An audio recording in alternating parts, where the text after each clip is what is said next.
ஜெபம் பண்ண கடவோம்.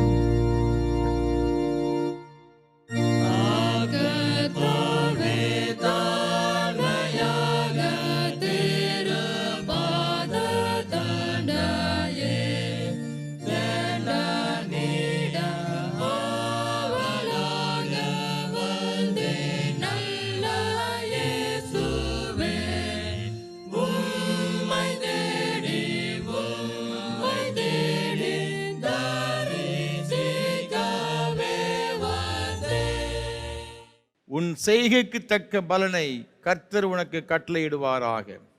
இஸ்ரவேலின் தேவனாகிய கர்த்தருடைய சேட்டைகளின் கீழ் அடைக்கலமாய் வந்த உனக்கு அவராலே நிறைவான பலன் கிடைப்பதாக. மகா பரிசுத்தமும் அன்பும் கிருபைகளும் நிறைந்த பரலோக பிதாவே, நிறைவான பலனை நீர் எங்களுடைய வாழ்க்கையில் அருளி செய்கிறவர் என்று உம்முடைய வேதம் சொல்லுகிறது. அதற்காக நன்றி செலுத்துகிறோம். இப்பொழுது உம்முடைய திருச்சமூகத்திலுமே ஆராதிக்கும்படி வந்திருக்கின்ற உம்முடைய பிள்ளைகள் ஒவ்வொருவருக்காக நன்றி செலுத்துகிறோம். ஆண்டவர் எங்கள் மத்தியிலே எழுந்தருளி உம்முடைய பிரசன்னத்தினால் நிறைத்து உமது பிள்ளைகள் ஒவ்வொருவரையும் நிறைவான ஆசீர்வாதங்களை நிரப்பி தொடர்ந்து வரும் நாட்கள் உமது பிள்ளைகள் ஒவ்வொருவருக்கும் மிகுந்த நன்மைகள் நிறைந்த ஒரு நாட்களாக அமைய இந்த ஆராதனை ஒவ்வொருவருக்கும் ஆசீர்வாதமாக்கி தர வேண்டும் என்று மீட்பர் இயேசு கிறிஸ்துவின் பரிசுத்த நாமத்தில் தாழ்மையோடு ஜெபிக்கிறோம் ஜீவனுள்ள நல்ல பிதாவே, ஆமென். ஆராதனைக்கு ஆரம்பமாக ஆண்டோடைய பரிசுத்த நாமத்துக்கு மகிமை உண்டாக. கீதம் 31 பாமாலை 21 பாடுவோம். சேனையின் கர்த்தா சீர்நிறை யெகோவா. கீதம் 31 பாமாலை 21 பாடுவோம்.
தேவனுக்கு ஏற்கும் பலிகள் நொறுங்குண்ட ஆவிதான்.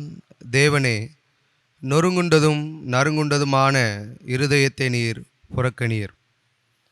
கர்த்தாவே, என்னை தண்டியும், ஆனாலும் நான் அவமாய் போகாதபடிக்கு உம்முடைய கோபத்தினாலே அல்ல, மட்டாய் தண்டியும்.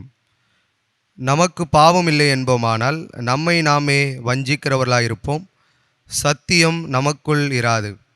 நம்முடைய பாவங்களை நாம் அறிக்கையிட்டால் பாவங்களை நமக்கு மன்னித்து எல்லா அநியாயத்தையும் நீக்கி நம்மை சுத்திகரிப்பதற்கு கர்த்தர் உண்மையும் நீதியுள்ளவராய் இருக்கிறார்.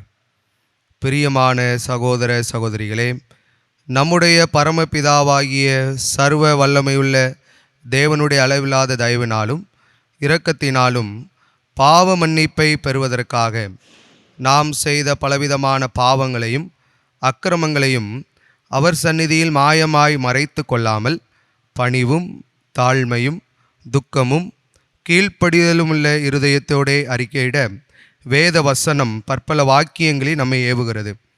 நாம் எக்காலத்திலும் தேவனுக்கு முன்பாக நம்முடைய பாவங்களை மனத்தாழ்மையாய் அறிக்கையிட வேண்டுவதுமன்றி அவருடைய திருக்கரங்களினாலே நாம் பெற்றுக்கொண்ட மேன்மையான உபகாரங்களுக்காக சோத்திரம் செலுத்தவும் மிகவும் சிறந்த அவருடைய புகழை பிரஸ்தாபம் பண்ணவும் அவருடைய மகா பரிசுத்த வசனத்தை கேட்கவும் நம்முடைய சரீரத்துக்கும் ஆத்துமாவுக்கும் தேவையானவைகளுக்காக வேண்டிக் கொள்ளவும் நாம் கூடி வந்திருக்கிற தருணத்தில் பாவங்களை அறிக்கையிடுவது நமது விசேஷித்த கடமையாக இருக்கிறது. ஆகையால் இங்கே இருக்கிற நீங்கள் யாவரும் சுத்த இருதயத்தோடும் தாழ்ந்த சத்தத்தோடும் பரம கிருபாசன தண்டையில் என்னுடனே கூட சேர்ந்து நான் சொல்லுகிற பிரகாரம் சொல்ல உங்களை வேண்டிக் கொள்கிறேன். ஜெபம் பண்ண கடவும். யாவரும் சேர்ந்து பொதுவான பாவரிக்க ஜெபத்தை ஏறெடுப்போம். சர்வ வல்லமை மிகுந்த இரக்கமுள்ள பிதாவே, தப்பிப்போன ஆடுகளைப் போல நாங்கள் உம்முடைய வழிகளை விட்டு வலிவி அலைந்து போனோம். எங்கள் இருதயத்தின் யோசனைகளுக்கும் விருப்பங்களுக்கும் மிகவும் இணங்கி நடந்தோம். உமது பரிசுத்த கற்பனைகளுக்கு விரோதமாய் குற்றம் செய்தோம். செய்யத்தக்கவளை செய்யாமல் செய்யத்தகாதவளை செய்து வந்தோம். எங்களுக்கு சுகமே இல்லை. ஆனாலும் ஆண்டவரே தேவரீர் எங்கள் கர்த்தராகிய இயேசு கிறிஸ்து மூலமாய் மனிதருக்கு அருளி செய்த வாக்குத்தத்தங்களின்படியே நிர்வாகிக்குமுள்ள குற்றவாளிகளாய் எங்களுக்கு இறங்கும். தப்புதங்களை அறிக்கையிடுகிற எங்கள் மேல் பொறுமையாயிரும். பாவத்தின் நிமித்தம் துக்கப்படுகிற எங்களை சீர்படுத்தும். மிகவும் இரக்கமுள்ள பிதாவே, உடைய பரிசுத்த நாமத்துக்கு மகிமை உண்டாகும்படி நாங்கள் இனி தேவ பக்தியும் நீதியும் தெளிந்த புத்தி உள்ளவர்களாய் நடந்து வர இயேசு கிறிஸ்துவின் நிமித்தம் எங்களுக்கு கிருபை செய்தருளும். ஆமென்.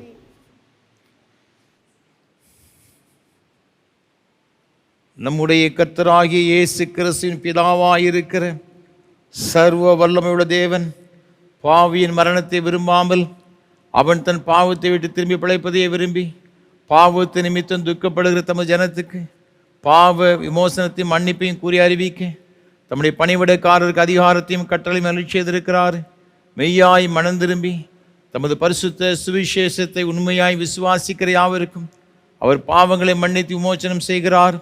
ஆகையால் கடைசியிலே அவருடைய நித்திய ஆனந்தத்தில் சேரத்தக்கதாக இத்தருணத்தை நாம் செய்கிறவருக்கு பிரியமாயிருக்கவும் இனி உயிரோடு நாளெல்லாம் மாசில்லாமல் பரிசுத்தம் உள்ளவர்களாக நடக்கவும் அவர் நமக்கு மெய்யான மனம் திரும்புதலையும் தம்முடைய பரிசுத்த ஆவியை அருளி செய்ய வேண்டுமென்று நம்முடைய கர்த்தராகிய இயேசு கிறிஸ்து மூலமாய் அவரை வேண்டிக் கொள்ள கடவோம். ஆமென். பரமண்டலங்களில் இருக்கிற எங்கள் பிதாவே, உம்முடைய நாமம் பரிசுத்தப்படுவதாக, உம்முடைய ராஜ்யம் வருவதாக, உம்முடைய சித்தம் பரமண்டலத்திலே செய்யப்படுகிறது போல பூமியிலும் செய்யப்படுவதாக. அன்றாட அப்பத்தை எங்களுக்கு தாரும். எங்களுக்கு விரோதமாய் குற்றம் செய்கிறவர்களுக்கு மன்னிக்கிறது போல எங்கள் குற்றங்களை எங்களுக்கு மன்னியும். எங்களை சோதனைக்குள் பிரவேசிக்க பண்ணாமல் தீமையை ரட்சித்துக் கொள்ளும். ராஜ்யமும் வல்லமையும் மகிமையும் என்னைக்கும் உடையவரே. ஆமென். ஆண்டவரே, எங்கள் உதடுகளை திறந்தருளும்.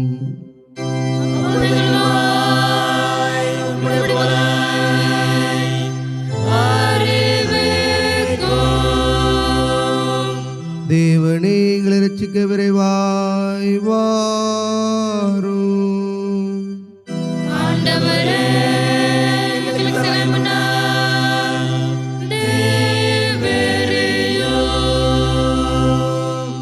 பிதாவுக்கும் குமாரனுக்கும் பரிசுத்தாவிக்கும் மகிமை உண்டாவதாக. ஆதியிலும் இப்பொழுதும் எப்பொழுதுமான சதா காலங்களிலும் உண்டாவதாக.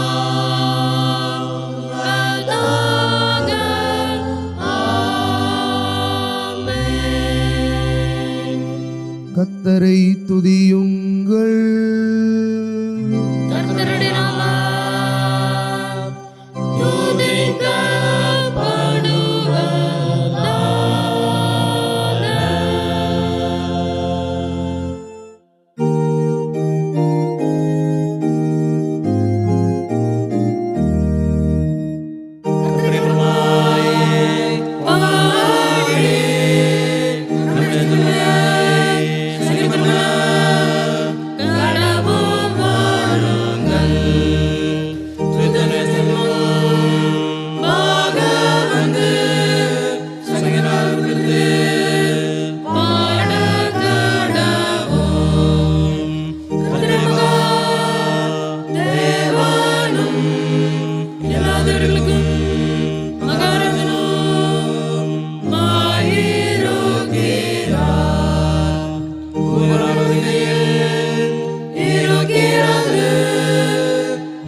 முறையாக வாசிக்கும்படியாக தெரிந்து கொள்ளப்பட்ட சங்கீதம் 124ஆம் சங்கீதம். 124ஆம் சங்கீதத்தை முறையாக வாசிப்போம். மனுஷர் நமக்கு விரோதமாய் எழும்பினபோது கர்த்தர் நமது பக்கத்தில் இராவிட்டால், கர்த்தர் தாமே நமது பக்கத்தில் இராவிட்டால், அவர்கள் கோபம் நம்மேல் எரிகையில் நம்மை உயிரோடே விழுங்கியிருப்பார்கள். அப்பொழுது தண்ணீர்கள் நம்மேல் பாய்ந்து நமது கொந்தளிக்கும் ஜலங்கள் நமது ஆத்துமாவின் மேல் புரண்டு போயிருக்கும் என்று இஸ்ரவேல் இப்பொழுது சொல்வதாக. நம்மை அவருடைய பற்களுக்கு இரையாக ஒப்புக்கூடாதிருக்கிற கர்த்தருக்கு ஸ்தோத்திரம். வேடருடைய கண்ணிக்கு தப்பின குருவியைப் போல நம்முடைய ஆத்துமா தப்பிற்று, கண்ணி தரித்தது, நாம் தப்பினோம். நம்முடைய சகாயம் வானத்தையும் பூமியும் உண்டாக்கிய கர்த்தருடைய நாமத்தில் உள்ளது.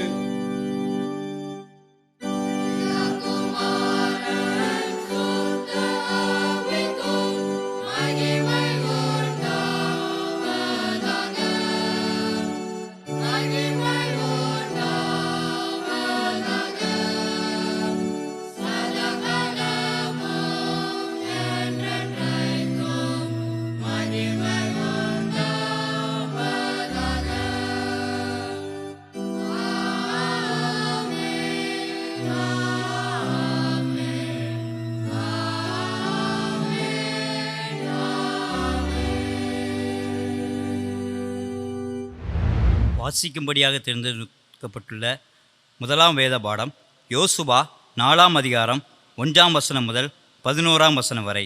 யோசுவா 4ஆம் அதிகாரம் 1ஆம் வசனம் முதல். ஜனங்கள் எல்லாரும் யோர்தானை கடந்து தீர்ந்தபோது கர்த்தர் யோசுவாவை நோக்கி, நீங்கள் ஒவ்வொரு கோத்திரத்துக்கு ஒவ்வொருவராக ஜனங்களில் 12 பேரை தெரிந்து கொண்டு இங்கே யோர்தானின் நடுவிலே ஆசாரியரின் கால்கள் நிலையாய் நின்ற இடத்திலே 12 கற்களை எடுத்து அவைகளை உங்களோடு கூட அக்கறைக்கு கொண்டு போய் நீங்கள் இன்று இரவில் தங்கும் ஸ்தானத்திலே அவைகளை வையுங்கள் என்று அவர்களுக்கு கட்டளையிடுங்கள் என்றார். அப்பொழுது யோசுவா இஸ்ரவேல் புத்திரரில் ஒவ்வொரு கோத்திரத்துக்கு ஒவ்வொருவராக ஆயத்தப்படுத்தியிருந்த 12 பேரை அழைத்து அவர்களை நோக்கி, நீங்கள் யோர்தானின் மத்தியில் உங்கள் தேவனாகிய கர்த்தரின் பெட்டிக்கு முன்பாக கடந்து போய் உங்களுக்குள்ளே ஒரு அடையாளமாக இருக்கும்படிக்கு இஸ்ரவேல் புத்திரருடைய கோத்திரங்களின் இலக்கத்திற்கு சரியாக உங்களில் ஒவ்வொருவன் ஒவ்வொரு கல்லை தன் தோளின் மேல் எடுத்துக்கொண்டு போங்கள். நாளை இந்த கற்கள் ஏதென்று உங்கள் பிள்ளைகள் உங்களை கேட்கும்போது நீங்கள் கர்த்தருடைய உடன்படிக்கை பெட்டிக்கு முன்பாக யோர்தானின் தண்ணீர் பிரிந்து போனதினால் அவைகள் வைக்கப்பட்டிருக்கிறது. யோர்தானை கடந்து போகிற போது யோர்தானின் தண்ணீர் பிரிந்து போயிற்று. ஆகையால் இந்த கற்கள் இஸ்ரேல் புத்திரருக்கு என்றென்றைக்கும் நினைப்பூட்டும் அடையாளம் என்று சொல்லுங்கள் என்றான். யோசுவா கட்டளையிட்டபடி இஸ்ரேல் புத்திரர் செய்து கர்த்தர் யோசுவாவோடே சொன்னபடியே இஸ்ரேல் புத்திரருடைய கோத்திரங்களின் இலக்கத்திற்கு சரியாக 12 கற்களை யோர்தானின் நடுவிலே எடுத்து அவைகளை தங்களோட கூட அக்கறைக்கு கொண்டு போய் தாங்கள் தங்கின இடத்திற்கு வைத்தார்கள். யோர்தானின் நடுவிலும் உடன்படிக்கை பெட்டியை சுமந்த ஆசாரியன் கால்கள் நின்ற இடத்திலே யோசுவாவின் 12 கற்களை நட்டினான். அவைகள் இந்நாள் மட்டும் அங்கே இருக்கிறது. மோசே யோசுவாவுக்கு கட்டளையிட்டிருந்த எல்லாவற்றின்படியும் ஜனங்களுக்கு சொல்லும்படி கர்த்தர் யோசுவாவுக்கு கட்டளையிட்டவைகளை எல்லாம் செய்து முடியும் மட்டும் பெட்டியை சுமக்கிற ஆசாரியர் யோர்தானின் நடுவே நின்றார்கள். ஜனங்கள் தீவிரித்து கடந்து போனார்கள். ஜனமெல்லாம் கடந்து போன பின்பு கர்த்தருடைய பெட்டியும் கடந்தது. ஆசாரியர் ஜனத்துக்கு முன்பாக போனார்கள் என்பது வாசிக்கும்படியாக தெரிந்து கொள்ளப்பட்டுள்ள முதலாம் வேத பாடம் வாசித்தாயிற்று.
பொருந்திய கூட்டம்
வாசிக்கும்படியாக குறிக்கப்பட்ட 2ஆம் வேத பாடம் அப்போஸ்தலருடைய நடபடிகள் 4ஆம் அதிகாரம் 32ஆம் வசனம் முதல் 37ஆம் வசனம் வரை. அப்போஸ்தலர் 4ஆம் அதிகாரம் 32ஆம் வசனம் முதல்.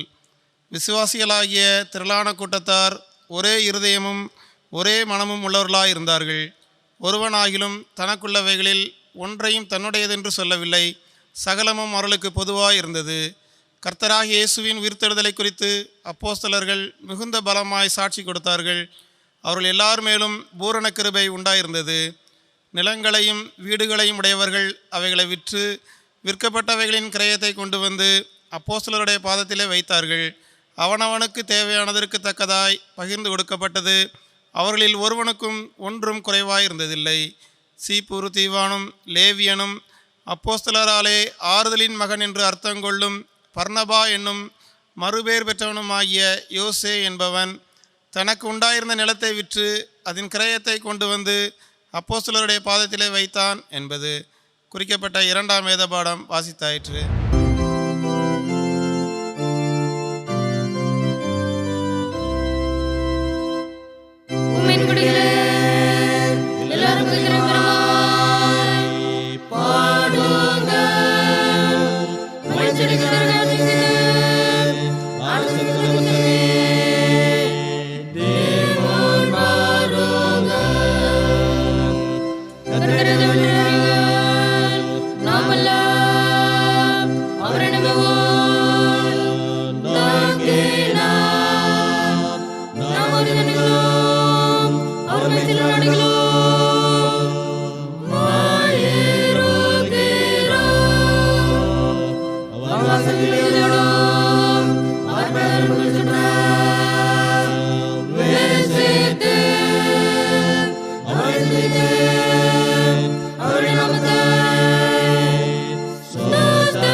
எழுந்து பரன்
கர்த்தர் உங்களோடு இருப்பாராக.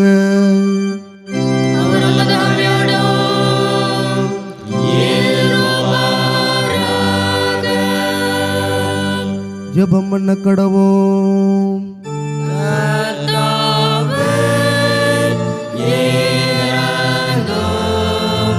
கர்த்தாவே இரங்கும். கிறிஸ்துவே இரங்கும். கிறிஸ்துவே இரங்கும். கர்த்தாவே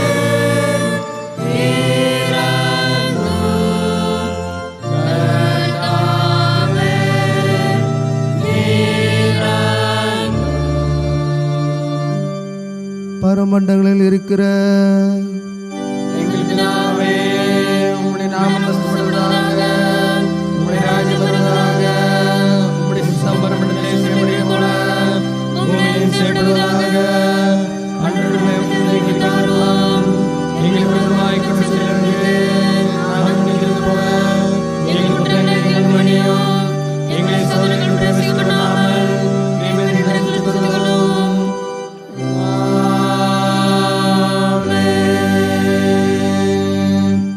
கர்த்தாவே உம்முடைய இரக்கத்தை எங்கள் காண்பியோ.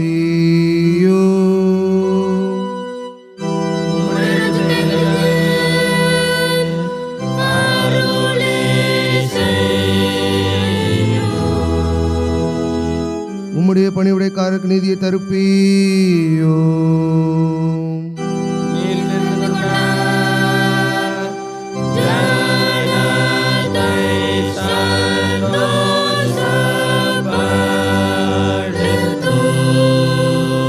கர்த்தாவே உம்முடைய ஜனத்தை ரட்சியோ. உம்முடைய சித்தத்தை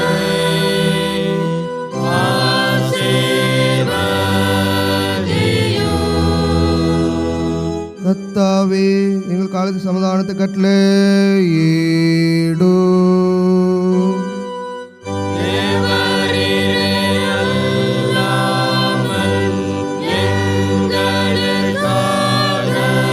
யுத்தம் செய்வார்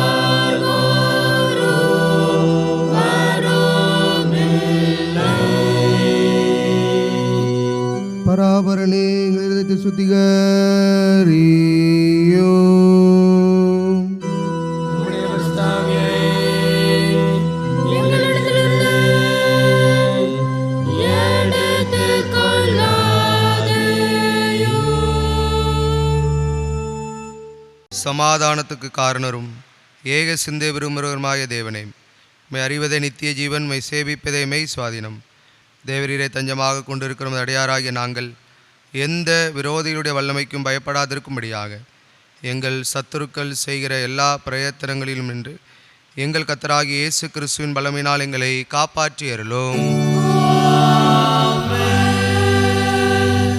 சர்வ வல்லமையுள்ள நித்திய தேவனே, இந்நாள் வரையும் எங்களை சுகமாய் நடத்தி வந்த எங்கள் பரமபிதாவாகிய கர்த்தாவே, இந்நாளிலும் உமது மிகுந்த வல்லமையால் எங்களை காப்பாற்றி நாங்கள் யாதொரு பாவத்துக்குட்படாமலும் எவ்விதமான மோசத்திலும் அகப்படாமலும் உமது பார்வைக்கு நீதியாயிருக்கிறதை எப்பொழுதும் செய்கிறதற்கு நாங்கள் செய்கிற எல்லாவற்றையும் உம்முடைய ஆளுகையினால் நடத்திட வேண்டும் என்று எங்கள் கர்த்தராகிய இயேசு கிறிஸ்துவின் மூலமாய் வேண்டிக் கொள்கிறோம்.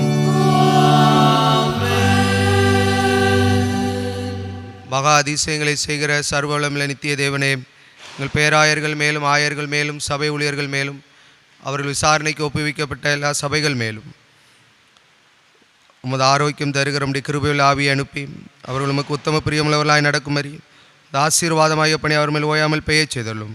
கர்த்தாவே, காரிய கர்த்தரும் மத்தியஸ்வரும் ஆகிய இயேசு கிறிஸ்துவுக்கு மகிமை உண்டாக இதை கட்டளையிட்டருளும். இத்தருணத்தில் ஒருமனப்பட்டு உம்மை நோக்கி எங்கள் பொதுவான விண்ணப்பங்களை செய்ய எங்கள் கிருபை அளித்த சர்வ வல்லமையுள்ள தேவனே, 2 பேராவது 3 பேராவது நாமத்தினாலே கூடி வரும் பொழுது அவர்கள் கேட்கிறவைகளை அருளிச் செய்வேன் என்று வாக்கரில் இருக்கிறேன்.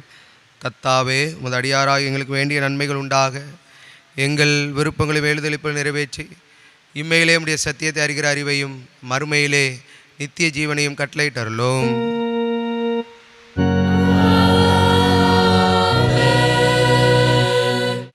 ஆண்டோடைய வார்த்தையை கேட்பதற்கு ஆயத்தமாக கீதம் 644 பாமாலை 377 பாடுவோம். பிதாவே பலம் ஈந்திடும் என் வாழ்க்கை கஷ்டமாயினும். கீதம் 644 பாமாலை 377 பாடுவோம்.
கர்த்தரும் உலக இரட்சகருமான இயேசு கிறிஸ்துவின் ஈடு இணைற்ற நாமத்தினாலே இந்த ஆராதனை வேளையில் கர்த்தரை ஆராதிக்கும்படி வந்திருக்கிற உங்கள் அனைவரையும் அன்போடு கூட வாழ்த்துகிறேன். வரவேற்பது மிகுந்த மகிழ்ச்சி அடைகிறேன். ஆண்டவருடைய கிருபையும் ஆசீர்வாதமும் இன்றும் என்றும் சதா காலங்களிலும் உங்களோடு கூட எப்பொழுதும் நிலைத்திருப்பதாக. ஒவ்வொரு வாரமும் உங்களோடு கூட சேர்ந்து கர்த்தரை ஆராதிப்பது நான் மிகுந்த மகிழ்ச்சி அடைகிறேன். கர்த்தரை துதிக்கிறேன், ஸ்தோத்தரிக்கிறேன். விசேஷமாக நல்ல வாய்ப்புகளை நமக்கு ஒவ்வொரு வாரம் தந்து கொண்டு வருகிற நம்முடைய அன்பிற்கும் மரியாதைக்கும் ஒரு அருமையான ஐயா சாது சுந்தர் செல்வராஜ் அவர்களுக்காக கர்த்தரை துதிக்கிறேன். நம்ம எல்லாரும் ஆண்டவருடைய ஆசீர்வாதங்களை பெற்றுக்கொள்ள வேண்டும். கர்த்தரை ஆராதிப்பதன் மூலமாக பெறுகின்ற எல்லா நன்மைகளையும் பெற்றுக்கொள்ள வேண்டும் என்ற ஒரு பெரிய வாஞ்சையோடு தரிசனத்தோடு கூட சாதையா அவர்கள் நமக்கு இதை ஏற்படுத்தி கொடுத்திருக்கிறார்கள். கர்த்தர் தாமே சாதையா அவர்களையும் அவர் செய்து கொண்டு வருகிற ஏஞ்சல் தொலைக்காட்சி ஊழியங்கள் மற்றும் இயேசு ஊழியங்களை அபரிவிதமாக ஆசீர்வதிப்பாராக.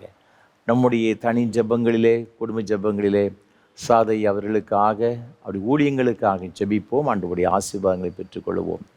ஒவ்வொரு வாரமும் மிகுந்த ஜெபத்தோடும் அதிக பிரயாசத்தோடும் இந்த ஆராதனை வேளையை உங்களுக்கு வழங்கி கொண்டு வருகிறோம். உங்களுடைய ஜெபங்கள் அதிகமாக எங்களுக்கு தேவை.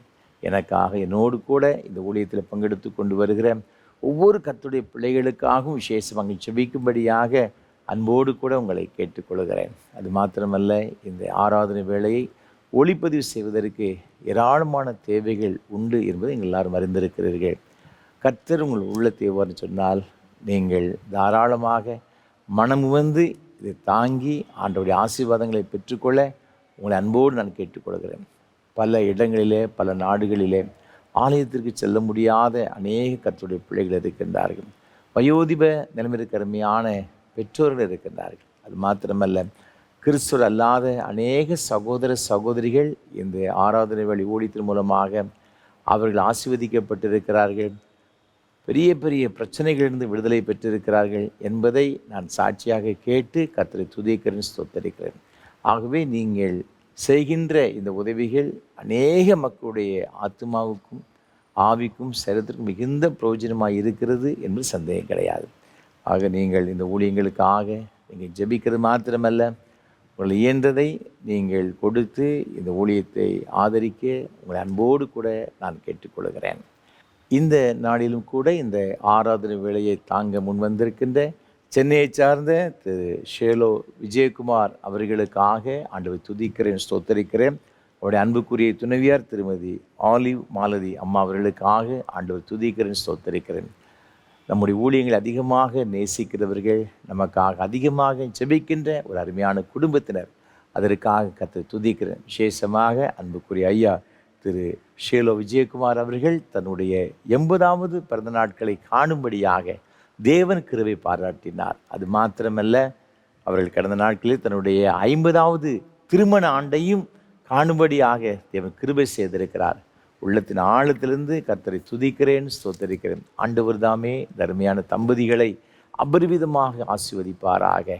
வேதம் சொல்லுகிறபடியே ஏசாயா தீர்க்கதரிசியின் புஸ்தகம் 46ஆம் அதிகாரம் 3, 4 ஆகிய வசனங்களிலே, தாயின் வயிற்றில் தோன்றினது முதல் உங்களை ஏந்தி, தாயின் கற்பத்தில் உற்பத்தியானது முதல் உங்களை தாங்கினேன். உங்கள் முதிர் வயது வரைக்கும் நான் அப்படி செய்வேன். நரை வயது மட்டும் நான் உங்களை தாங்குவேன். நான் அப்படி செய்து வந்தேன். இனிமேலும் நான் ஏந்துவேன், சுமப்பேன், தப்புவிப்பேன் என்று ஆண்டவர் சொன்ன வாக்கின்படி தொடர்ந்து அருமையான இந்த குடும்பத்தினரை அபரிவிதமாய் ஆசீர்வதிப்பாராக. நல்ல சுகத்தையும் பலத்தையும் நீடித்த சுகவாழ்வையும் ஆண்டவர் சந்ததி சந்ததியாகி கொடுத்து ஆண்டவர் ஆசீர்வதிப்பாராக. அவர் கொடுத்த அருமையான பிள்ளைகளுக்காக ஆண்டவர் துதிக்கிறேன். அன்பு மூத்த மகள் திருமதி ஈவ்லின் திவ்யா அவர்களுக்காக, அவருடைய அன்புக்குரிய கணவர் திரு ரிச்சர்ட் பிரேம்குமார் அவர்களுக்காக ஆண்டவர் துதிக்கிறேன். தேவன் தர்மையான தம்பதிகளுக்கு கொடுத்த அன்பு மகன் ரோஷன் பெஞ்சமினுக்காக ஆண்டவர் துதிக்கிறேன், ஸ்தோத்தரிக்கிறேன். அது மாத்திரமல்ல, அவருடைய 2வது மகள் திரு கேர்லின்காக ஆண்டவர் துதிக்கிறேன். அவருடைய அன்புக்குரிய கணவர் திரு பிரான்சிஸ் அவர்களுக்காக ஆண்டவர் துதிக்கிறேன். தேவன் அவருக்கு கொடுத்த அருமையான 2 பிள்ளைகள் ஜோயலுக்காக ஜோனுக்காக ஆண்டவர் துதிக்கிறேன். கர்த்தர் தாமே இந்த குடும்பத்தின் பிள்ளைகள் அனைவரையும் ஆண்டவர் அபரிவிதமாக ஆசீர்வதித்து உயர்த்துவாராக. அது மாத்திரமல்ல, வருகிற வாரத்தில் நம்முடைய ஊழியங்களை அதிகமாய் நேசிக்கின்ற, நமக்காக ஜெபிக்கின்ற சென்னையை சார்ந்த ஒரு அருமையான குடும்பத்தினர், ஓய்வு பெற்ற பேராசிரியர் குடும்பம், அவர்களும் தன்னுடைய திருமண ஆண்டை காணும்படியாக தேவன் கிருபை செய்திருக்கிறார். கர்த்தர் தாமே இந்த அருமையான குடும்பத்தின் பிள்ளைகளையும் அபரிவிதமாக ஆசீர்வதிப்பாராக.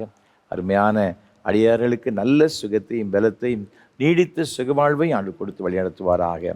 வேதம் சொல்லுகிறபடியே 1 ராஜாக்கள் 11ஆம் அதிகாரம் 38ஆம் வசனத்தில், நான் உன்னோடு இருந்து நான் தாவீதுக்கு கட்டினது போல உனக்கும் நிலையான வீட்டை கட்டி இஸ்ரவேலை உனக்கு தருவேன் என்று ஆண்டவர் சொன்ன வாக்கின்படியே நான் உனக்கு சொன்னதை செய்யும் அளவும் உன்னை கைவிடுவது இல்லை என்று ஆண்டவர் வாக்கு கொடுத்தபடியே ஆண்டவர் தாமே அவளுக்கு வேண்டிய எல்லா விதமான நன்மைகளையும் வாக்குத்தத்தங்களையும் ஆண்டவர் நிறைவேற்றி கொடுத்து சந்ததி சந்ததியாக ஆசீர்வதிப்பாராக. தேவனுக்கு கொடுத்த அருமையான மகளுக்காக, அருமையான அவருடைய மூத்த சகோதரிகளுக்காக ஆண்டவர் துதிக்கிறேன். கர்த்தர் இந்த குடும்பத்தின் பிள்ளைகள் ஒவ்வொருவரையும் அபரிவிதமாக ஆசீர்வதிப்பாராக.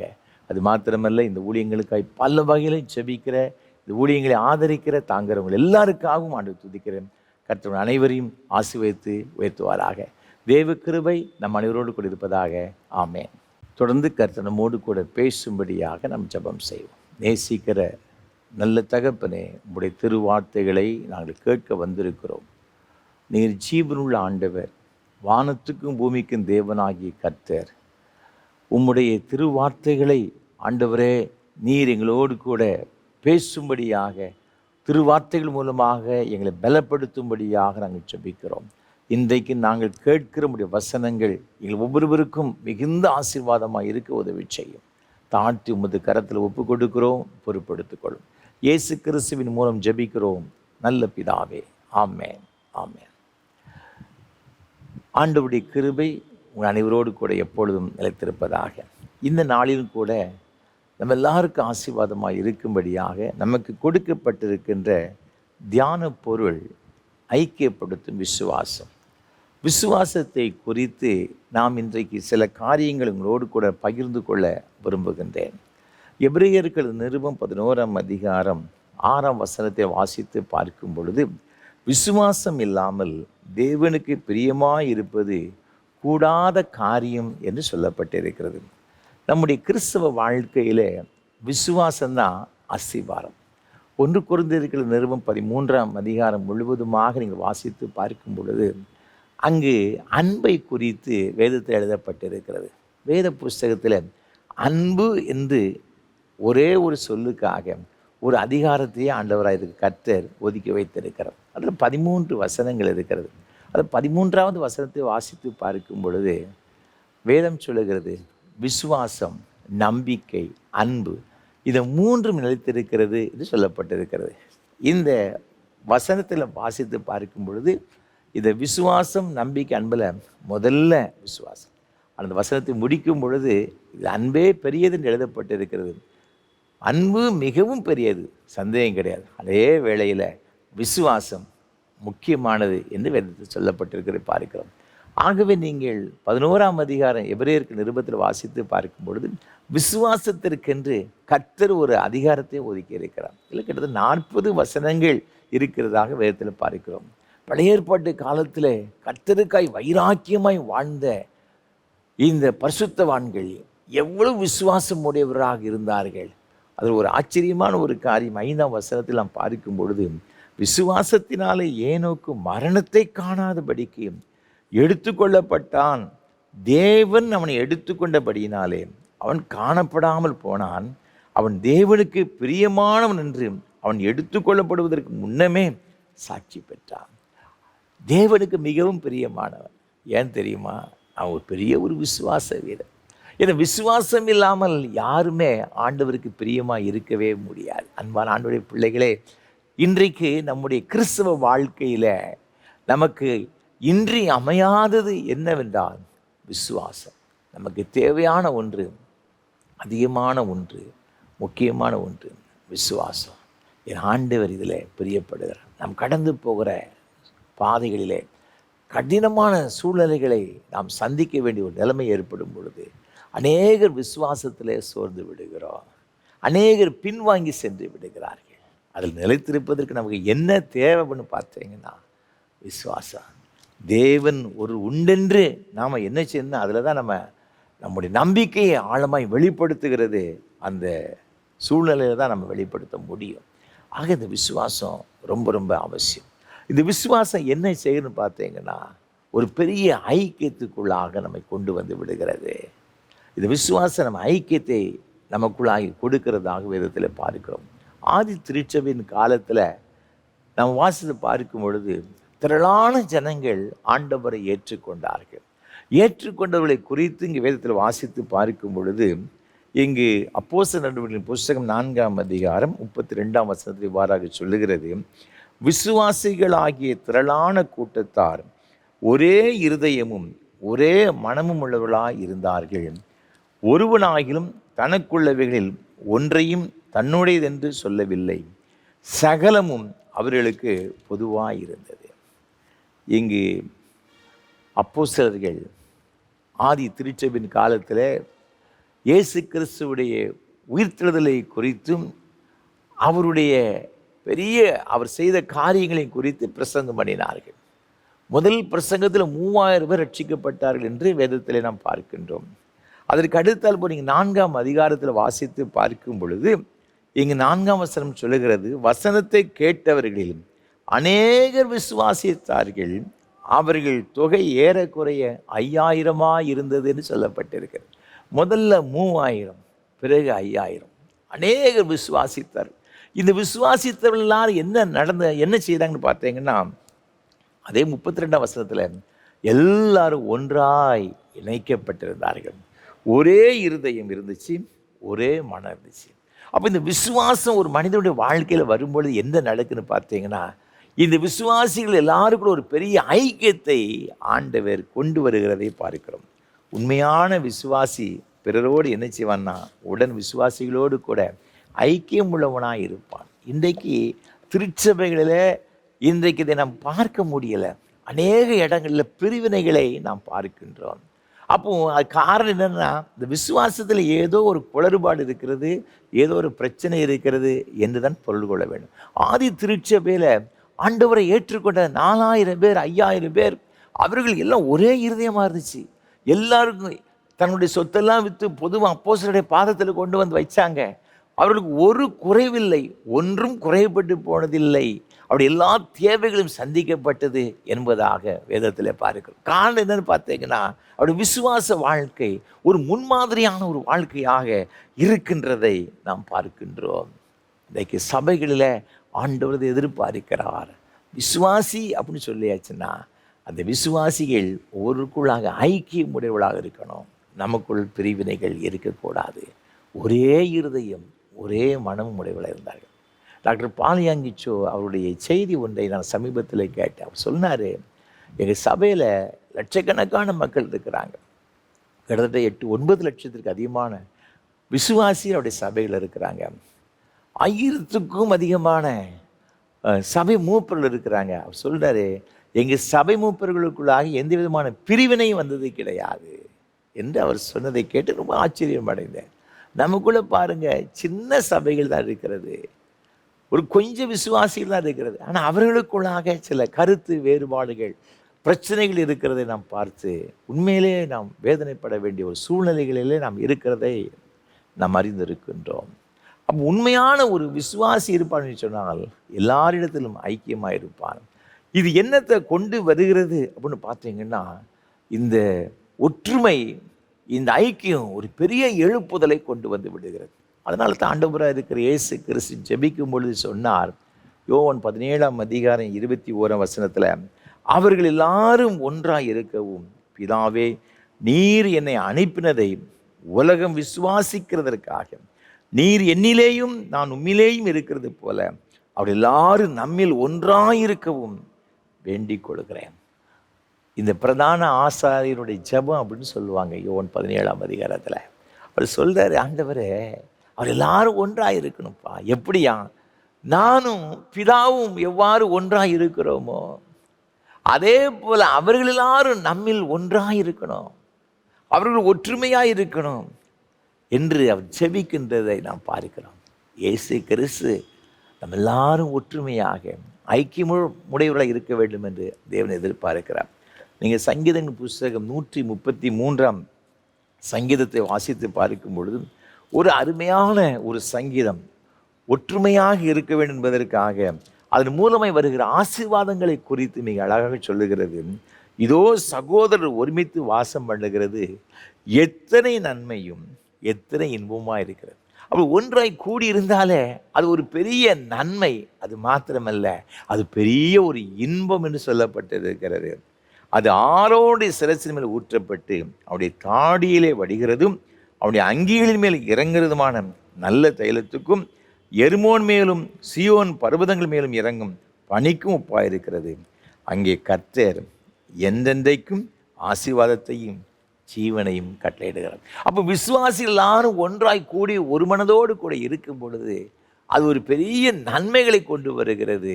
அது நம்முடைய வாழ்க்கையில் இன்பத்தை கொண்டு வருகிறது மாத்திரமல்ல, வசனம் சொல்லுகிறது, அந்த இடத்துல ஆசீர்வாதத்தை கட்டளையிடுவேன், ஜீவனை கட்டளையிடுவேன் என்று வேதம் சொல்லப்பட்டது. எவ்வளவு பெரிய ஒரு ஆசீர்வாதம்! இந்த ஆதி திருச்சபையில் இந்த விசுவாசிகள் எல்லாரும் அப்படிப்பட்ட ஒரு நிலைமைகளுக்குள் இருந்தபடினால தான் எல்லாரும் இந்த விசுவாச மார்க்கத்திற்கு ஓடி வருகிறார்கள். ஒரு பெரிய எழுப்புதல் உண்டாகிறது பார்க்கிறோம். நீங்கள் 5ஆம் அதிகாரத்தை வாசித்து பாருங்கள். அப்போஸ்தலர் புஸ்தகம் 5ஆம் அதிகாரத்தில் இங்கே 14ஆம் வசனம் சொல்லுகிறது, திரளான புருஷர்களும் ஸ்திரீகளும் விசுவாசம் உள்ளவர்களாகி கர்த்தரிடமாக அதிகமாய் சேர்க்கப்பட்டார்கள். முதல்ல 3000, பிறகு 5000, பிறகு பாருங்க திரளான புருஷர்கள் ஸ்திரீகள், எண்ணிக்கைக்கு அடங்காதவர்கள் அதிகமாக கர்த்தரிடமாக சேர்க்கப்படுகிறதை பார்க்கிறோம். ஒரு கட்டத்தில் பார்க்கிறோம், இதே அப்போஸ்தலர் 17ஆம் அதிகாரத்தில், இதோ உலகத்தையும் கலக்குகிறவர்கள் இங்கேயும் வந்து விட்டார்கள் என்று சொல்லக்கூடிய அளவிற்கு இந்த அப்போஸ்தலர்கள், இந்த விசுவாசிகள் திரளாக ஊழியம் செய்ய ஆரம்பித்தார்கள். அந்த மத்திய ஆசிய பகுதியை அசைக்கப்படுகிறதாக வேதத்திலே நாம் பார்க்கின்றோம். அன்பான ஆண்டவருடைய பிள்ளைகளே, இந்த விசுவாசிகளுக்குள்ளாக ஐக்கியம் காணப்படும் பொழுது, இந்த விசுவாசம் ஒரு மனிதனை விசுவாசிகளுக்குள்ள ஐக்கியத்தை கொண்டு வரும் பொழுது என்ன நடக்குதுன்னு பார்த்தீங்கன்னா, பெரிய பெரிய எழுப்புதல் நடக்க ஆரம்பித்து விடுகிறது. திருச்சபைகள் பெருக ஆரம்பித்து விடுகிறது.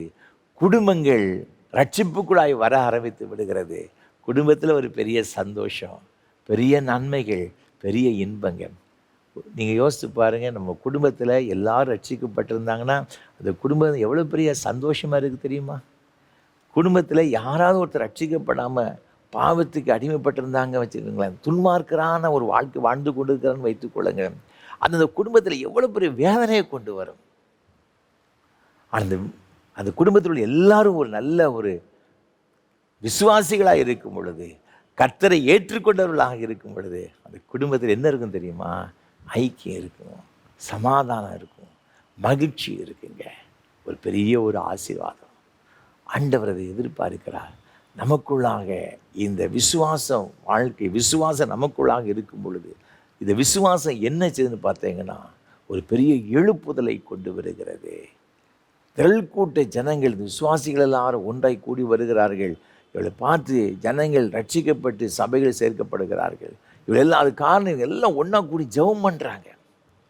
நீங்கள் 4ஆம் அதிகாரத்தில் நீங்கள் தொடர்ந்து வாசித்து பார்த்தீங்கன்னா, அப்போஸ்தலர்லாம் கூடி ஜெபம் பண்ணுறாங்க.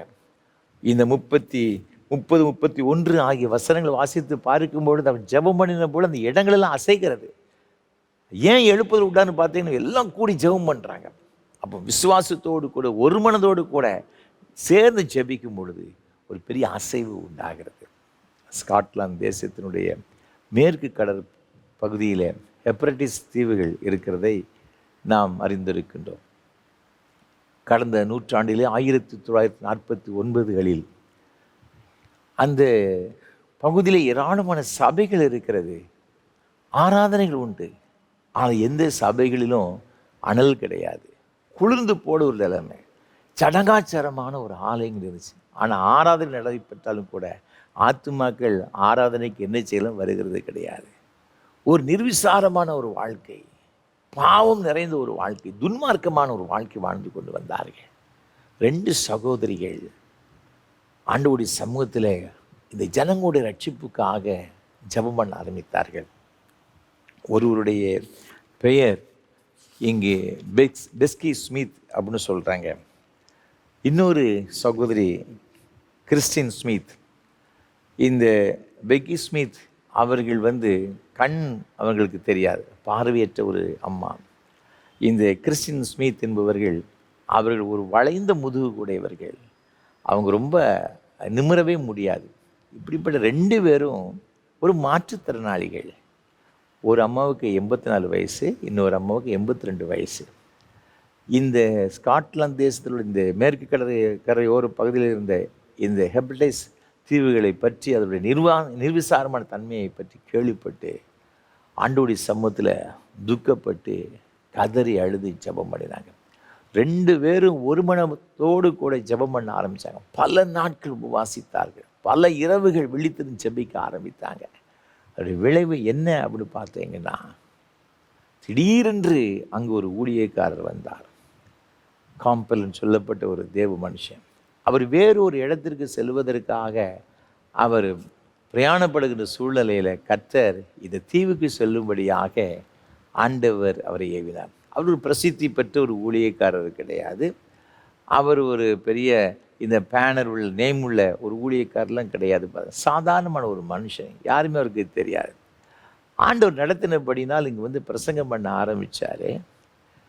பிரசங்கம் பண்ண அவர் என்ன பிரசங்கம்? பரிசுத்தத்தை பற்றியும் விசுவாசத்தை பற்றியும் தேவனுக்கு கீழ்ப்படிதலை பற்றியும் பிரசங்கம் பண்ண ஆரம்பித்தார். இவர் பிரசங்கம் பண்ண பண்ண பண்ண ஜனங்களுக்கு கொஞ்சம் ஜனங்களுடைய உள்ளத்தில் ஆண்டவர் இந்த பாவ உணர்வை கொடுத்து அவர் ரட்சிப்புக்குள்ளாக கத்து நடத்தினார். இந்த எழுப்புதலானது கொஞ்சம் கொஞ்சமாக பெருக ஆரம்பித்தது. பிறகு ஆராதனைகளிலே, ஆலயத்தில் ஆராதனை நடக்கும் பொழுது ஆலயத்துக்கு வராத வீடுகளில் இருக்கிறவருடைய அவர்களுடைய உள்ளத்தில் கூட இந்த குற்ற உணர்வு ஏற்பட்டு அங்கேயே அழ ஆரம்பித்து இதனுடைய வலி அந்த வேதனை தாங்க முடியும் ஆலயத்திற்கு கதறிக்கொண்டு வந்தார்களாம். கடற்கரையில் இருக்கிறவர்கள் அங்கு மீன் பிடிக்கின்ற தொழிலாளி என்ன செய்தாங்கன்னா, அவங்க பாவ உணர்வடைந்து கடற்கரை மணல் அப்படியே பொத்துன்னு கீழே விழுந்து ஓவென்று கதறி அழுதி ஜெபித்தார்களாம். கடைசியில் பார்க்கும் பொழுது அந்த பகுதியில் உள்ள எல்லா விதமான சிறைச்சாலைகள் மூடப்பட்டது, காவல் நிலையங்கள் மூடப்பட்டது, களியாட்டு விடுதிகள் மூடப்பட்டது, மதுபான கடைகள் மூடப்பட்டது. ஒரு பெரிய எழுப்புதலை தேவன் இந்த இடத்துல கொண்டு வந்தார். ஒரே ஒரு காரணம், அந்த பகுதியில் 2 சகோதரிகள், பெக்கி ஸ்மித், கிறிஸ்டின் ஸ்மித், இந்த 2 வயதான இந்த சகோதரிகள் இணைந்து பல நாட்களாக விசுவாசத்தோடு கூட தேவ சமூகத்தில் கதறினார்கள். தேவ சமூகத்தில் தங்களுடைய இருதயத்தை ஊற்றினார்கள். தேவன் முகமறியாத பிரபலமாகாத ஊழியர் மூலமாக ஒரு பெரிய எழுப்புதலை கொண்டு வந்தார். அன்பான ஆண்டவருடைய பிள்ளைகளே, இன்றைக்கு நம்முடைய வாழ்க்கையில் அப்படிப்பட்ட ஒரு விசுவாசமுள்ள ஒரு ஜெபம், இணைந்து ஜெபிக்கின்ற, ஐக்கியப்பட்டு ஜெபிக்கிற ஒரு ஜெபம் இருக்கும் என்று சொன்னால் தேவன் நம்முடைய குடும்பத்தில் பெரிய மாற்றங்களை கொண்டு வருவார். சபைகளுக்குள்ளாக, தேசங்களுக்குள்ளாக மாற்றங்களை கொண்டு வருவார் என்பதில் சந்தேகம் கிடையாது. நீங்களும் நானும் ஆராதிக்கிற ஆண்டவர் நேற்றும் இன்றும் என்றும் மாறாதவராயிருக்கிறார். கடந்த நூற்றாண்டிலே அற்புதங்களை செய்த அதே ஆண்டவர் இன்றைக்கும் இந்த நாட்களிலும் நம்முடைய வாழ்க்கையில, நம்முடைய குடும்பத்தில் அற்புதங்களை செய்வார் என்பதில் சந்தேகம் கிடையாது. மத்திய எழுதின சுவிசேஷம் 14ஆம் அதிகாரம், நாம் இங்கு 17 முதல் 20 வரை உள்ள வசனங்களை வாசித்து பார்க்கும் பொழுது ஆண்டவராகிய கர்த்தர் விசுவாசத்தின் மூலமாக ஒரு பெரிய அற்புதங்களை செய்கின்றதை பார்க்கின்றோம். ஆண்டவர் வனாந்தரமான ஒரு இடத்திற்கு அவர் வந்தார். ஏராளமான ஜனங்கள் அவர் அங்கே இருக்கிறார்னு சொல்லி கேள்விப்பட்டு அவரை தேடி வருகிறார்கள். அவர் அவர்களுக்கு உபதேசம் பண்ணுகிறதாக வேதம் சொல்லுகிறது. சாயங்காலம் ஆயிற்று. இந்த சீசர்கள் எல்லாரும் வந்து சொல்கிறாங்க, ஆண்டவரே நேரம் ஆயிற்று, அவர்களை வீட்டிற்கு நாம் அனுப்பிவிட வேண்டும். அது மாத்திரமல்ல, அவர்கள் யாருமே போஜனம் கொண்டு வரவில்லை, அவங்க வீட்டுக்கு அனுப்பிவிட சொன்ன உடனே ஆண்டவர் சொல்கிறாரு, நீங்கள் அவர் போஜனம் கொடுத்து அனுப்புங்கள் என்று சொல்லி ஆண்டவர் சொல்லுகிறதை நாம் பார்க்கிறோம். அப்போ அவர் என்ன சொல்கிறாங்கன்னா 17ஆம் வசனத்தில், இங்கே எங்களிடத்தில் 5 அப்பமும் 2 மீன்களை அல்லாமல் வேறு ஒன்றும் இல்லை என்று அவங்க சொல்கிறதை பார்க்குறாங்க. ஆண்டவர் அதுக்கு இயேசுக்கு சொல்கிறாங்க, அதை என்கிட்ட கொண்டு வாங்க அப்படின்னு சொல்கிறாரு. இது சீசர்கள் அதை கொண்டு போய் கொடுக்குறாங்க. ஆண்டவர் இதை ஆசீர்வதித்து கொடுக்கிறார். நீங்கள் வேதத்தில் வாசித்து பாருங்கள் 20ஆம் வசனம், எல்லாரும் சாப்பிட்டு திருப்தி அடைந்தார்கள். மீதியான துணிக்கைகளை 12 கூட நிறைய எடுத்தார்கள். ஸ்திரீகளும் பிள்ளைகளும் தவிர சாப்பிட்ட புருஷர்கள் ஏறக்குறைய 5000 பேராய் இருந்தார்கள். 5 அப்பத்தையும் 2 மீனையும் ஆண்டவர் பெருக செய்கின்றதை பார்க்கிறோம். எப்படி பெருக செய்த? 5000 பேருக்கு அதிகமான ஜனங்கள். அது மாத்திரமல்ல, 12 கோடி நிறைய மீதத்தையும் அவர் எடுக்கின்றதாக வேதத்தில் பாருங்கள். அப்போது இதற்கு என்ன காரணம்? 5 அப்பம் 2 மீன் தான் இருந்துச்சு. ஆண்டவர் கேட்ட உடனே ஒரு விசுவாசத்தோடு நம்பிக்கையோடு கொண்டு போய் கொடுத்தாங்க. அது ஆண்டவர் ஆசீர்வதித்து கொடுக்கின்றதை பார்க்கிறோம். எல்லாரும் சாப்பிட்டு திருப்தி அடைந்தாங்க. முதல்ல அவங்க சொன்னது இதில் காணாத அப்படின்னு சொன்னாங்க. அந்த ஆண்டவர் கேட்ட உடனே ஒரு நம்பிக்கையோடு கொண்டு போய் கொடுத்தாங்க. ஆண்டவர் பெருக செய்கின்றதை பார்க்கிறோம். நம்முடைய விசுவாசத்தை தேவன் கனப்படுத்துகிறார். பெருக செய்கிற ஆண்டவர் இன்றைக்கு நம்மோடு கூட இருக்கிறார். 2 ராஜாக்களின் புஸ்தகத்தில் நீங்கள் வாசித்து பார்க்கும் பொழுது 4ஆம் அதிகாரத்தில் 42ஆம் வசனத்தில் வேதம் இவ்வாறாக சொல்லுகிறது, பாகால் சலிஷாவிலிருந்து ஒரு மனுஷன் தேவனுடைய மனுஷனுக்கு முதற் பலனான வார்கோதுமையின் 20 அப்பங்களையும் தாழ்கதிர்களையும் கொண்டு வந்தான். அப்பொழுது அவன் ஜனங்களுக்கு சாப்பிடக் கொடு என்றான். இங்கு பாகால் சலிஷாவிலிருந்து ஒரு மனுஷன் இங்கு எலிசாவை தேடி வருகிறான். அவருடைய கரத்தில் 20 அப்பங்கள் இருக்கிறது, தாழ்கதிர்கள் இருக்கிறது. அப்போ எலிசா சொல்கிறாரு, அவன்கிட்ட ஒரு 100 பேர் இருக்கிறாங்க, அங்கே தீர்க்கதரிசிகள் புத்திரர். அவங்க சாப்பிடக்கூடன்னு சொன்ன உடனே அவங்க சொல்கிறாங்க, ஐயா இங்கே 100 பேர் இருக்கிறாங்க, இருக்கிறதே 20 தான், இதை வச்சு எப்படி கொடுக்க முடியும்? அப்போ அவர் சொல்கிறாரு, நீ கொடு அப்படின்னு சொல்லி அவர் ஆசீர்வாதம் அவர் சொல்கிறதை நான் பார்க்கிறோம். இங்கே வேதத்தில் வாசித்து பாரு 42ஆம் வசனம். அதற்கு அவனுடைய பணிவிடைக்காரன், இதை நான் 100 பேருக்கு முன் வைப்பது எப்படி என்றான். அதற்கு அவன், அது ஜனங்களுக்கு சாப்பிட கொடு, சாப்பிட்ட பிற்பாடு இன்னும் மீதி உண்டாயிருக்கு என்று கர்த்தர் சொல்லுகிறார் என்றான். ஆண்டவருடைய வார்த்தையின்படி அவன் அப்படியே நம்பிக்கை வைக்கிறான், விசுவாசம் பண்ணுறான், அந்த வார்த்தையில் விசுவாசம் வைக்கின்றான். அதற்கு அடுத்த வசனம் சொல்லுகிறது, அப்பொழுது அவர்களுக்கு முன்பாக அதை வைத்தான், கர்த்தருடைய வார்த்தையின்படியே அவர்கள் சாப்பிட்டதுமின்றி மீதியும் இருந்தது.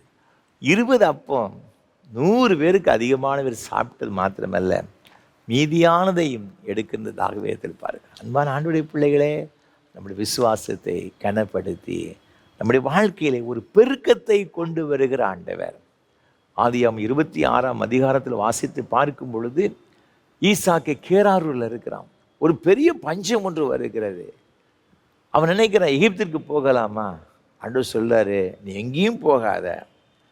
ஆதியாகமம் 26ஆம் அதிகாரம் 2ஆம் வசனத்தை வாசித்து பார்க்கும் பொழுது, கர்த்தர் அவனுக்கு தரிசனமாகி, நீ எகிப்துக்கு போகாமல் நான் உனக்கு சொல்லும் தேசத்திலே குடியிரு அப்படி சொல்றாரு. 6ஆம் வசனம் சொல்லுகிறது, ஈசாக்கு கேராரிலே குடியிருந்தான் என்று சொல்லப்பட்டிருக்கிறது. பஞ்சம்தான். எகிப்திற்கு போன நைல் நதி இருக்கிறது, ஏதாவது விளைச்சல் இருக்கும், ஏராளமான ஆடு மாடுகள் இருக்கிறது, வேலைக்காரர் இருக்கிறாங்க, எல்லாருக்கும் இவன் தண்ணி கொடுக்கணும், பஞ்சத்தில் அவர்கள் எல்லாரும் காப்பாற்றணும். என்ன செய்ய? ஆண்டவர் சொன்னார், நீ எங்கேயும் போகாத, இங்கே இரு. அந்த பெலிஸ்தி தேசத்தில் இருக்கிறான். 12ஆம் வசனத்தை வாசித்து பார்க்கும்போது, தேசத்தில் விதை விதைத்தான், கர்த்தர் அவனை ஆசீர்வதித்ததினால் அந்த வருஷத்தில் 100 மடங்கு பலனடைந்தான். தேவனால் கூடாத காரியம் ஒன்றும் கிடையாது. சூழ்நிலைகள் அவருக்கு ஒரு பொருட்டல்ல. ஆண்டவருக்கு சாதகமான ஒரு நிலைமை இருந்தால் மாத்திரம்தான் ஆசீர்வதிக்கப்பட முடியும் என்பதல்ல.